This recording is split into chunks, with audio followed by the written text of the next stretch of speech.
McKayla, and today I want to talk to you guys about traveling with your dog.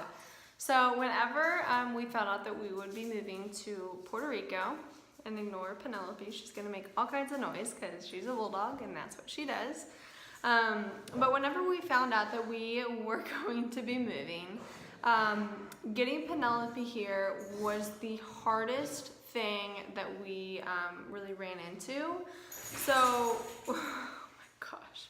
One of those reasons is because she is an English Bulldog. And if you have an English Bulldog, you know how high maintenance they are and how flying can be really dangerous for them. And so obviously we wanted her to be as safe as possible. And so thinking of my options of what I could do to get her here with us, I started looking into flying with her. And I found out that so many airlines do not accept bulldogs for the cargo area. And then she was too large to be in like one of those bags for being under the seat. So a lot of airlines she didn't qualify for.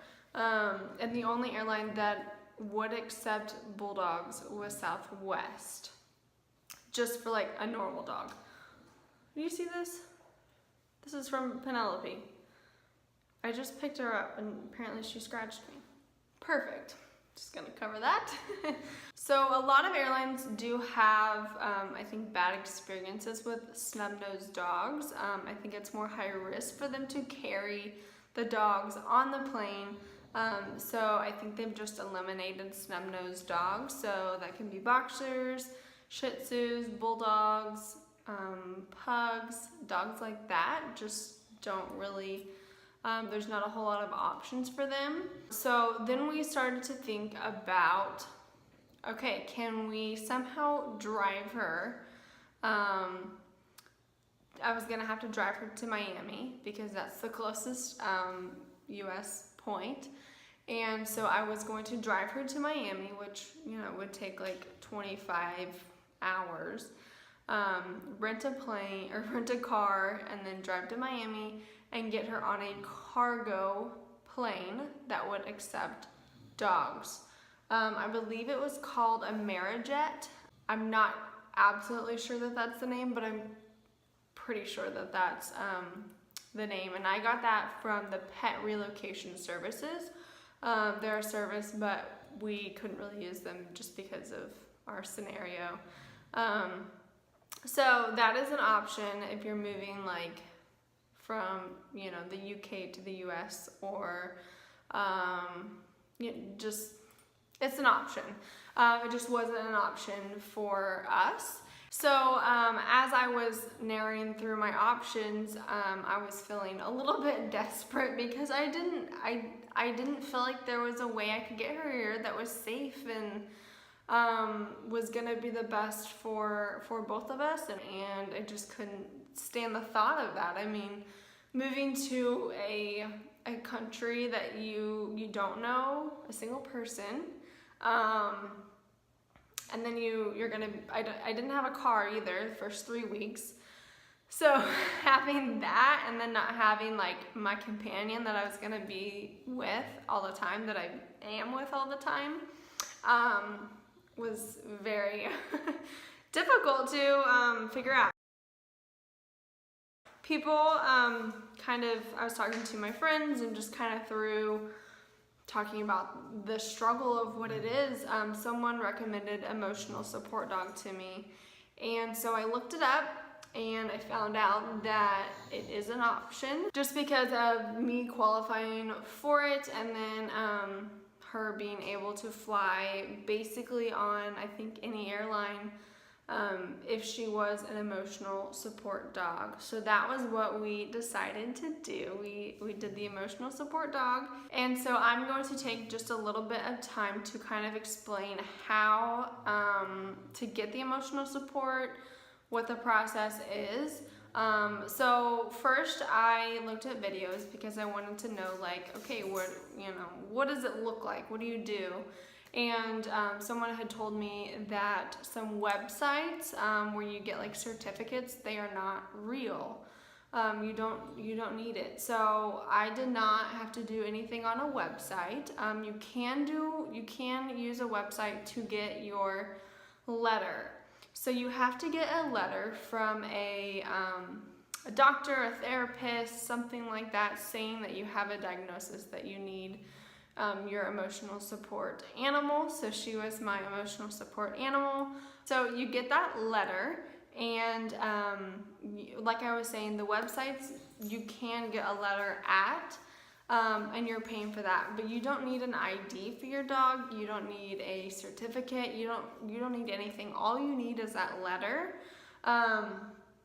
And then I would also recommend getting a vest. So the vest, the animals are going to be respected a little bit more, and people are not going to pet them as much.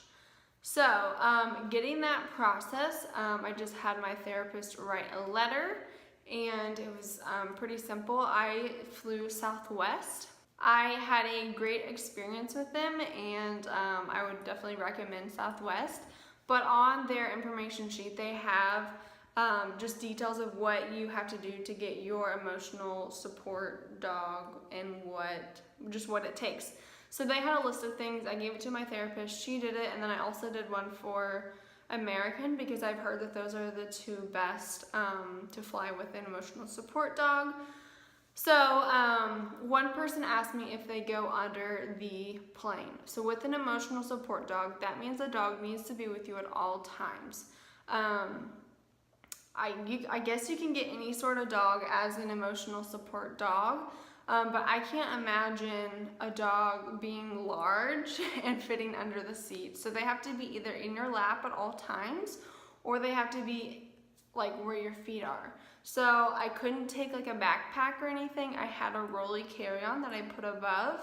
And thankfully my mom was flying with me, so she kind of helped me like put my bag up and stuff like that, because otherwise it would have been fairly difficult. So yeah, the emotional support dog is obviously emotionally supporting you, whether you're for flying or for where you're going. So that's kind of what the letter needs to state. Okay, so now I'm going to talk about the process of getting her in the plane from the car. So what we did is I had my brother drop us off at the gate, or the front, or check-in, whatever. And he dropped us off, so that made it pretty easy to where we didn't have to park, get all the bags, because we had 4 suitcases, and then, haul all the bags and have her, and just, so we had a lot of stuff. So thankfully we just had to walk from the car where he dropped us off, like 50 feet to the check-in. So we waited in line. Once we got up to the line, there must be like a note, because whenever I bought my ticket, I had to check flying with an emotional support animal. It's kind of by like the handicap check-in thing. You just have to note that you have a dog with you. Obviously she was an emotional support dog, so the guy asked for my letter. I gave him the letter, he read it, and then that was it. So it was a really easy process. He didn't really have any questions. So that wasn't a hard deal, but I just, was really nervous about that, because I didn't know if they were gonna ask certain questions or anything like that. And in my experience, that did not happen. I've only flown once with her, so this is my experience of this first time. So went through the check-in, then we went to the area where you put your bags through the conveyor belt. I can't remember what it's called, like TSA. I don't have TSA pre-check, but you just go through the TSA. So basically, I did everything like normal, but then with her, I walked through the metal detector, I think. So I did not have to go through the thing and lift my arms and all of that. I just walked through it, and I believe I had to pick her up, I think. So once we went through there, it was fairly easy. It wasn't a whole lot of people. It wasn't busy. We flew at 6 a.m. just to make sure that was the case. We didn't want to have to worry about the busyness. So that went well. Then we took her straight to the bathroom. She went to the bathroom at the little pet station. You can look up on the on the airline maps on their websites and see where the animal spots are, the pet relief places, and super simple. You just go to them and they have like a turf grass and you take your dog on it. I'm sure you pick up the poop if they poop. Penelope never did. So yeah, so whenever we got to the gate, I skipped at the front where we checked in. He gave us family boarding. So you can ask for family boarding to see.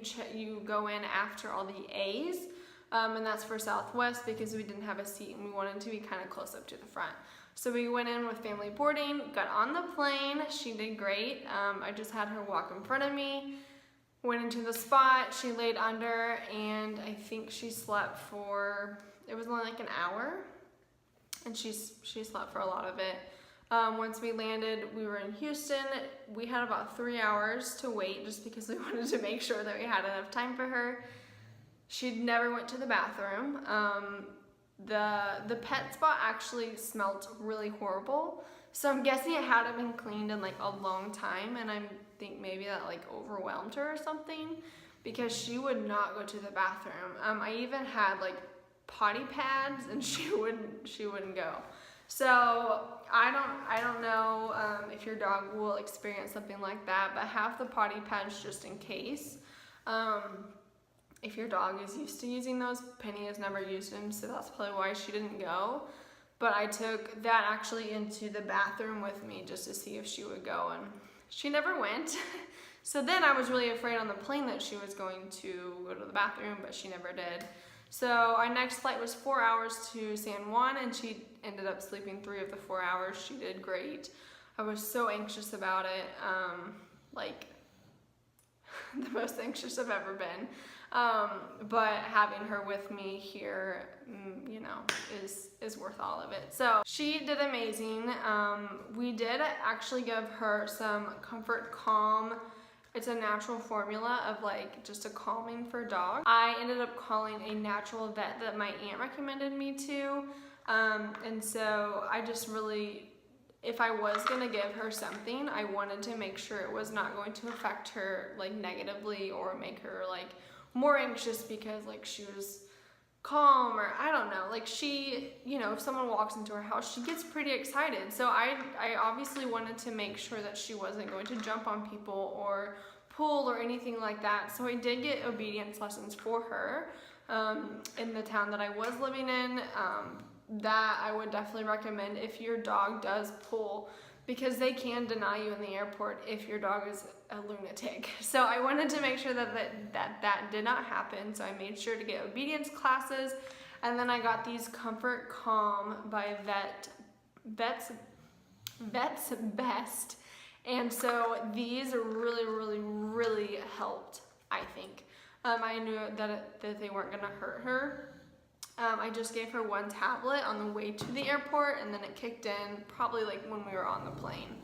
So that's, I think, why she slept so much. But once we landed in San Juan, she went to the bathroom right as we went outside. And so she ended up holding it for like 11 hours. But she did fabulous. If I missed anything or if you have questions, please let me know about any of that. So the last thing that I want to say is make sure that you look up the laws for where you are flying. In Puerto Rico, I couldn't have brought a pit bull. For some reason they have banned pit bulls, so I couldn't bring a pit bull if I had one. And some of these laws I think are if you're bringing them from other countries. So make sure to look up bringing like a dog from the States to Puerto Rico, because Puerto Rico is the United States. So it's probably a little bit different if you're coming from like London or something like that. But for me, we had to get, from what the website said, we had to get a rabies shot. The rabies shot had to be at least 6 months since she had one, and she actually had like one 7 months ago. So we had to get her a rabies shot, and then we also got a rabies certificate and then a health certificate of all the shots that she had. They also have to be microchipped, which she was, and I think that was it. I made sure to take her a week before, or in the week before she flew, just to make sure that there was nothing wrong. So you do have to do some things depending on what airline you fly. So make sure to look at that, and then make sure to look at the country that you're flying to, what the qualifications are. So I did all of the qualifications that it said, and whenever we landed, no one stopped us. There was nothing really done, so I guess I didn't have to have that stuff, but I'm glad that I did in case we did have to stop. I'm guessing because we came from the States that it didn't matter. If we were coming from, like I said, like London or something, I'm sure they would have stopped us somehow. So make sure to look into that. It is really important. You don't want to get all the way there and then they not accept your dog. Obviously very important, because you don't want to waste all that money. So I hope that this really helped you guys. I wasn't able to find a whole lot of resources for stuff like this. So I hope that this is helpful for you. I'm also going to be posting a video of what to travel with. So look out for that. That should be coming soon. There'll be all kinds of tips and tricks for traveling with the dog and what to have with you. I'm so thankful for you guys following along with me on this journey and praying for me as I just have moved with my dog. So, Pin, you want to say hello? Come here. Come here. She's not gonna. She's sleeping. But thanks so much, guys, and I hope you have a great day. This is Penelope. She's about 35 pounds, so she's actually a pretty small bulldog, but she's so sweet. Aren't you?